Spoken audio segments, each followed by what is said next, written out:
ಗೊಂದಲಕ್ಕೆ ಕಾರಣ ಆಗಲ್ಲ ಈ ರೀತಿ ಅಂತ ಹೇಳಿದ್ರೆ ಆಲ್ರೆಡಿ ಸಾಕಷ್ಟು ಚರ್ಚೆಗಳು ನಡೀತಾ ಇದೆ. ರಾಜಕಾರಣದಲ್ಲಿ ಈಗ ನಾವು ಸದನದಲ್ಲಿದ್ದಾಗ ಇಲ್ಲ ಸದನದ ಲಾಂಜ್ಗಳಲ್ಲಿದ್ದಾಗ ಇಲ್ಲ ಯಾವ್ದಾದ್ರು ಈಗ ಮೊನ್ನೆ ನಾವೂ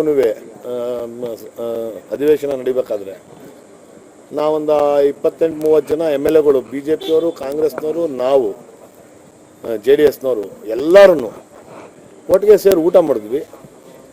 ಅದಕ್ಕೂ ಮಾಧ್ಯಮದಲ್ಲಿ ಎಲ್ಲರೂ ಹೊಸ ಶಾಸಕರುಗಳು, ಲಿಂಗಾಯತರು, ಒಕ್ಕಲಿಗರು ಎಲ್ಲ ಸೇರಿದ್ರು. ಅಂದರೆ ಅಲ್ಲಿ ಎಲ್ಲ ಜನಾಂಗದ ಎಲ್ಲ ಸಮುದಾಯದ ಶಾಸಕರುಗಳನ್ನಿದ್ರು, ಎಲ್ಲ ಪಕ್ಷದವರು ಇದ್ದರು.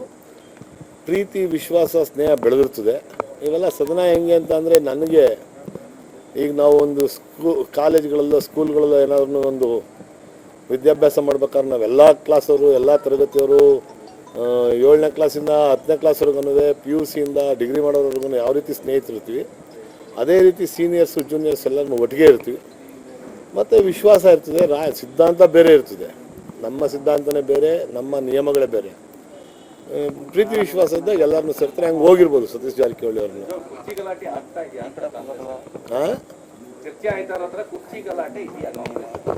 ಕುರ್ಚಿ ಗಲಾಟೆ ನಮ್ಮ ಗಮನಕ್ಕೇನು ಬಂದಿಲ್ಲ.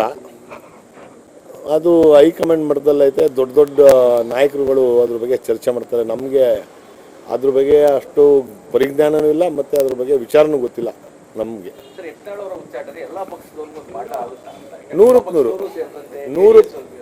100% ಅವರು ಪಕ್ಷದಲ್ಲೂ ಶಿಸ್ತಾಗಿರಲಿಲ್ಲ.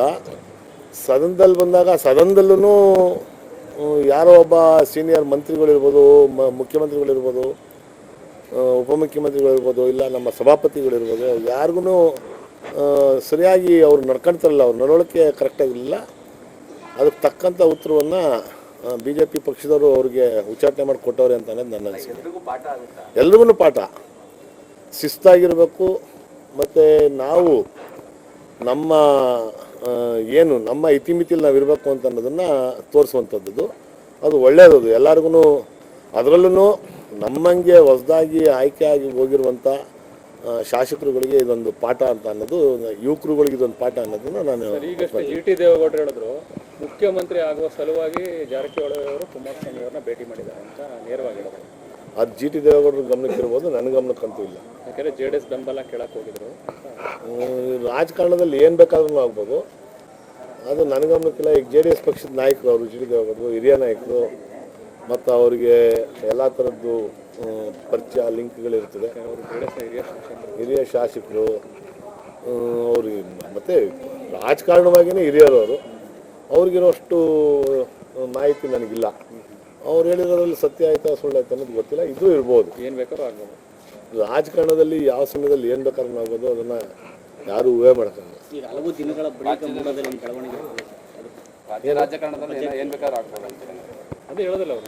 ರಾಜಕಾರಣದಲ್ಲೇನೆ, ರಾಜ್ಯ ರಾಜಕಾರಣದಲ್ಲ, ಈ ದೇಶದಲ್ಲಿ ಈ ಪ್ರಪಂಚದಲ್ಲಿ ನಡೆಯುವಂಥ ರಾಜಕಾರಣಗಳಲ್ಲಿ ಏನು ಬೇಕಾದರೂ ಆಗ್ಬೋದು. ಏನು ಮಾಡೋದು? ಅದೇನೇ ಬಡ್ಜೆಟ್ ಮೀಟಿಂಗ್ ಆಯಿತು ಇವತ್ತು. ಮೂಡಾದವ್ರು ಬಡ್ಜೆಟ್ ಮಾಡಿಸ್ತಾ ಇದ್ದಾರೆ.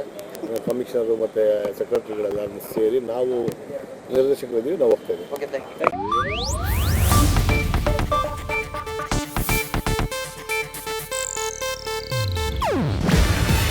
ಇದು ಏಷ್ಯಾನೆಟ್ ನ್ಯೂಸ್ ನೆಟ್ವರ್ಕ್ ಪ್ರಸ್ತುತಿ. ನೀವು ನೋಡ್ತಿದ್ದೀರಾ ಏಷ್ಯಾನೆಟ್ ಸುವರ್ಣ ನ್ಯೂಸ್.